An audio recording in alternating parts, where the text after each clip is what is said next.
Hello everyone. Previous video lectures में हम osmo regulation and membrane permeability के बारे में पढ़ रहे थे। सेल मेम्ब्रेन ट्रांसपोर्टेशन के बारे में हमने पढ़ा था कि कौन कौन से प्रकार के ट्रांसपोर्टेशन होते हैं। परमिएबिलिटी का क्या कॉन्सेप्ट है ये भी हमने पढ़ लिया था। ये सारे कॉन्सेप्ट ऑलरेडी हमने स्टडी कर लिए हैं लास्ट वीडियो लेक्चर्स में। आज के वीडियो लेक्चर में हम पिछले वीडियो लेक्चर में हमने पैसिव ट्रांसपोर्ट भी पढ़ा था, जिसमें हमने डिफ्यूजन के भी टाइप्स पढ़े थे। सिंपल डिफ्यूजन, फैसिलिटेटेड डिफ्यूजन, उसके अलावा हमने ऑस्मोसिस का कॉन्सेप्ट देखा था। ऑस्मोटिक ग्रेडियंट क्या होता है ये देखा था। ऑस्मोटिक प्रेशर क्या होता है ये देखा था। एक और टर्म है ऑस्मो रेगुलेशन। ऑस्मो रेगुलेशन का मतलब होता है कि शरीर के अंदर जो वाटर बैलेंस है उसको मेंटेन रखना, वो है ऑस्मो रेगुलेशन। वाटर बैलेंस हमारे शरीर में बहुत ज़रूरी चीज़ है। ज़रूरत से ज़्यादा या ज़रूरत से कम दोनों चीज़ें नहीं होनी चाहिए, ना ज़रूरत से ज़्यादा होना चाहिए वाटर, ना ज़रूरत से कम। तो एक तरह से ये एक्टिव रेगुलेशन है, एक मैकेनिज्म है ऑर्गेनिज्म में जो कि ऑस्मोटिक प्रेशर को और पानी के बैलेंस को मेंटेन करके रखता है, पानी के कंटेंट को मेंटेन करके रखता है। ऑस्मोटिक बैलेंस भी ना बिगड़े और जो वाटर कंटेंट है शरीर का वो भी डिस्टर्ब ना हो, वाटर बैलेंस भी डिस्टर्ब ना हो। अब बात करते हैं एक्टिव ट्रांसपोर्ट। पहले मैंने बताया था कि पैसिव और एक्टिव में एक माइनर डिफरेंस है, या बोलो तो एक मेजर डिफरेंस है। मेजर डिफरेंस ये है कि पैसिव ट्रांसपोर्ट में ट्रांसपोर्टेशन के लिए किसी भी प्रकार की डायरेक्ट एटीपी एनर्जी की रिक्वायरमेंट नहीं होती है, बट एक्टिव ट्रांसपोर्ट की बात करें तो यहाँ पे एटीपी की रिक्वायरमेंट होती है। ठीक, एक्टिव ट्रांसपोर्ट भी दो भाग में डिवाइडेड है, एक प्राइमरी एक्टिव ट्रांसपोर्ट और एक secondary active transport. Primary active transport में आपको सोडियम पोटेशियम पंप के बारे में पढ़ने को मिलेगा। प्राइमरी एक्टिव ट्रांसपोर्ट की बात करें तो यहाँ पे वो प्रोटीन्स इन्वॉल्व होते हैं जो कि पंप की तरह काम करते हैं, जो कि केमिकल एनर्जी को यूज करते हैं एटीपी के फॉर्म में। ठीक है, तो प्राइमरी एक्टिव ट्रांसपोर्ट में वो प्रोटीन्स मौजूद होते हैं जो कि केमिकल एनर्जी को एटीपी के फॉर्म में या एनर्जी के फॉर्म में यूज करते हैं। और सेकेंडरी एक्टिव ट्रांसपोर्ट की बात करें तो उसमें ये प्रोटीन्स वैसे प्रोटीन्स होते हैं जो कि पोर फॉर्मिंग होते हैं, पोर का निर्माण करते हैं, चैनल्स का निर्माण करते हैं और पोटेंशियल एनर्जी को डिराइव करते हैं इलेक्ट्रोकेमिकल ग्रेडियंट से, और उससे एनर्जी रिक्वायरमेंट जो है अपनी पूरी करते हैं। ठीक है, अब यहाँ पर हम बात करते हैं आज के वीडियो लेक्चर में सेकेंडरी एक्टिव ट्रांसपोर्ट की। प्राइमरी एक्टिव ट्रांसपोर्ट में सोडियम पोटेशियम दोनों अगले वीडियो लेक्चर में पढ़ेंगे। सेकेंडरी एक्टिव ट्रांसपोर्ट की हम बात करेंगे।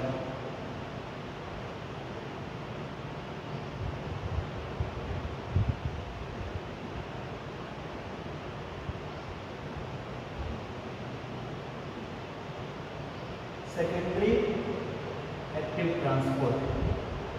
सेकेंडरी एक्टिव ट्रांसपोर्ट की अगर हम यहाँ पे बात करें तो यहाँ पे क्या है, सेकेंडरी एक्टिव ट्रांसपोर्ट को को ट्रांसपोर्ट भी कहा जाता है या फिर कपल्ड ट्रांसपोर्ट भी कहा जाता है। ठीक है, सो ऑल्सो नोन एज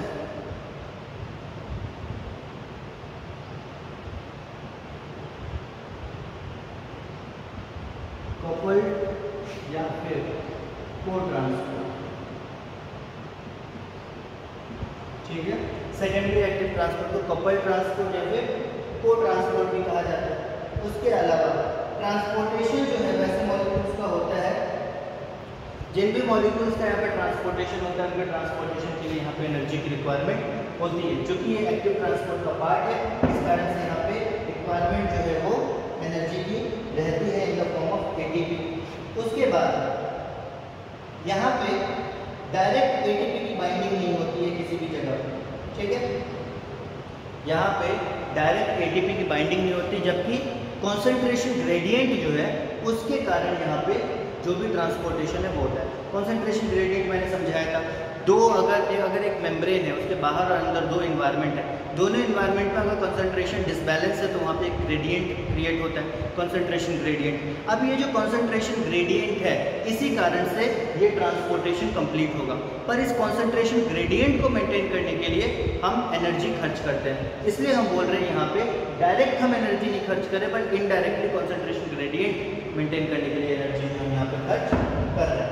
ठीक है, अब ये जो को ट्रांसपोर्ट है ये दो तरह से हो सकता है, एंटीपोर्ट और सिम्पोर्ट। तीसरा तरीका भी आपको दिखेगा, पर हम दो देख लेते हैं।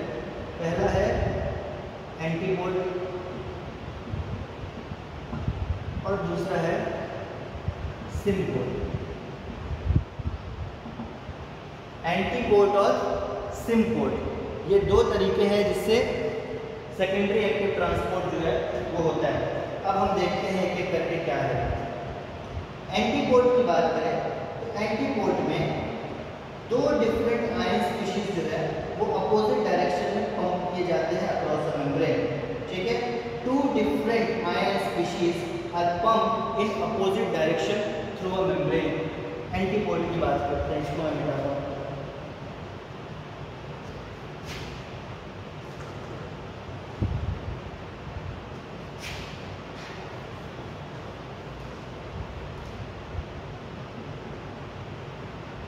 Two different ion are pumped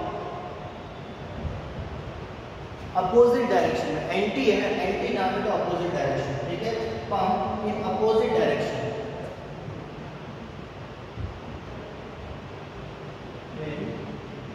opposite direction across the membrane.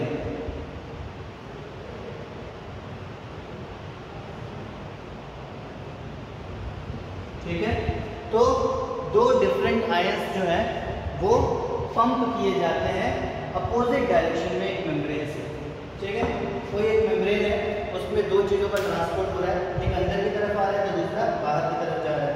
ठीक है, अब यहाँ पे ये जो दो स्पीशीज है उसमें एक हायर लोअर कंसंट्रेशन की तरफ जाएगा और दूसरा लोअर से हायर कंसंट्रेशन की तरफ जाएगा। ये तो ऑब्वियस सी चीज़ है। ठीक है,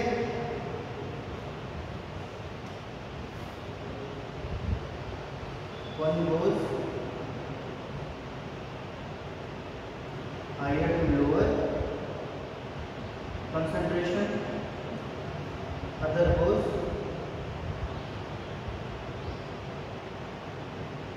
lower to higher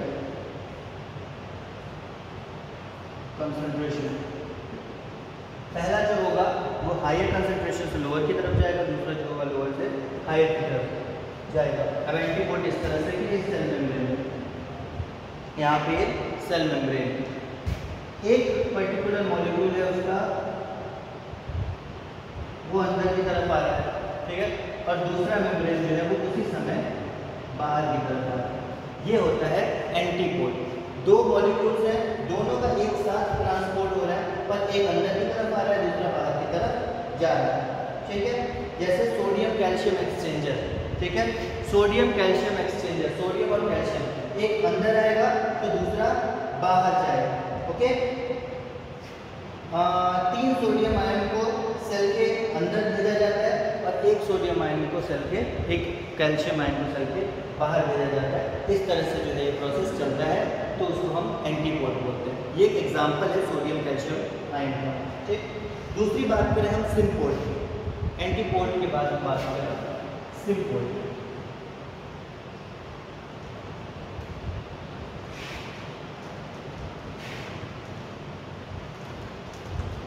सिम्पोर्ट में क्या होगा? सिम्पोर्ट की अगर अपन बात करें तो सिम्पोर्ट में डाउनहिल मूवमेंट होगी। मतलब दो मॉलिक्यूल हैं अगर तो दोनों मॉलिक्यूल एक ही डायरेक्शन में जाएंगे। दो मॉलिक्यूल हैं अगर तो दोनों एक ही डायरेक्शन में जाएंगे, हायर से लोअर कंसंट्रेशन की तरफ। ठीक है, अब यहाँ पे एक ही डायरेक्शन में जाने का मतलब क्या क्या है? सिम्पोर्ट की बात करें,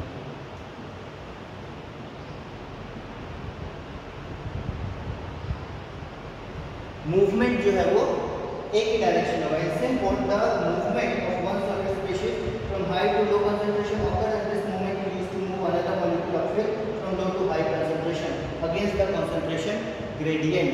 ठीक है, सबसे पहले तो बात हो गई जो भी होगा ये अगेंस्ट द कंसंट्रेशन ग्रेडियंट होगा, अगेंस्ट द कंसंट्रेशन ग्रेडियंट। इसका मतलब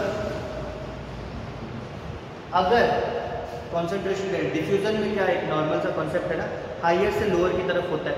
डिफ्यूजन में जो मूवमेंट है वो हायर से लोअर की तरफ होता है, ये नॉर्मली डिफ्यूजन है।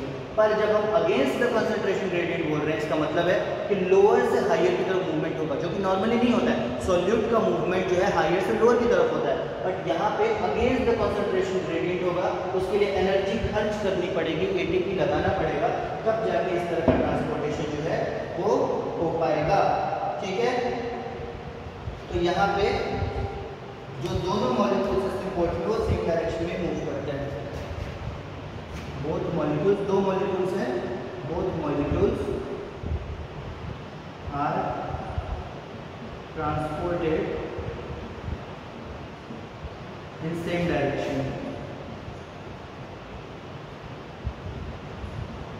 एक ही डायरेक्शन में दोनों मॉलिक्यूल्स की मूवमेंट होती है, ठीक है। तो यहाँ पे दोनों मॉलिक्यूल्स जो है वो सेम डायरेक्शन में उनकी मूवमेंट होती है, या तो अंदर की तरफ आएंगे दो मॉलिक्यूल्स, या तो दोनों मॉलिक्यूल्स जो है बाहर की तरफ आएंगे। अब यहाँ पे एक और टाइप का ट्रांसपोर्ट होता है जिसको हम बोलते हैं यूनिपोल।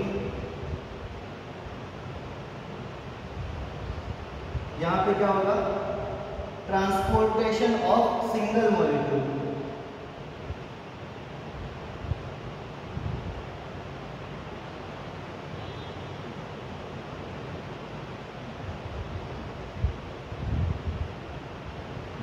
एक सिंगल मॉलिक्यूल है उसी का ट्रांसपोर्टेशन होगा, या तो वो मॉलिक्यूल अंदर की तरफ आएगा या तो फिर वो मॉलिक्यूल बाहर की तरफ जाएगा।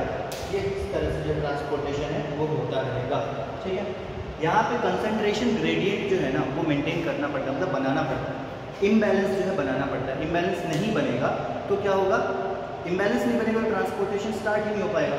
ट्रांसपोर्टेशन स्टार्ट करने के लिए जो इम्बैलेंस है वो बनाना ज़रूरी होता है। तो सेकेंडरी एक्टिव ट्रांसपोर्ट यही था, जहाँ पे हमें यूनिपोर्ट, सिनपोर्ट और एंटीपोर्ट, इन तीन टाइप के जो ट्रांसपोर्टेशन मैकेनिज्म है जहाँ पे एनर्जी की रिक्वायरमेंट होती है against the concentration gradient movement करने के लिए, उनके बारे में हमने यहाँ डिस्कस कर लिया।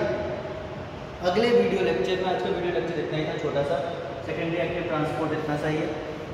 अगले वीडियो लेक्चर में हम जो है अच्छा एक डिफरेंस याद रखना, मैंने जो बताया, डायरेक्ट एटीपी की रिक्वायरमेंट होगी एक्टिव ट्रांसपोर्ट में जो प्राइमरी एक्टिव ट्रांसपोर्ट होगा, इनडायरेक्ट एटीपी की रिक्वायरमेंट होगी आपका सेकेंडरी एक्टिव ट्रांसपोर्ट में, क्योंकि यहाँ पे कंसंट्रेशन ग्रेडियंट मेंटेन करने के लिए एटीपी खर्च किया जा रहा है। उस कंसंट्रेशन ग्रेडियंट के कारण ये मूवमेंट हो रही है, ये ट्रांसपोर्टेशन हो रहा है इनडायरेक्ट वे में से ही, पर यहाँ पे एनर्जी की खपत या एनर्जी का रिक्वायरमेंट, ठीक है। अगले वीडियो लेक्चर में हम प्राइमरी एक्टिव ट्रांसपोर्ट में सोडियम पोटेशियम पंप और इन सब चीज़ों के बारे में पढ़ेंगे। तब तक के लिए आप ये वीडियो देखिए और इन वीडियो के नोट्स बनाते रहिए। Thank you very much.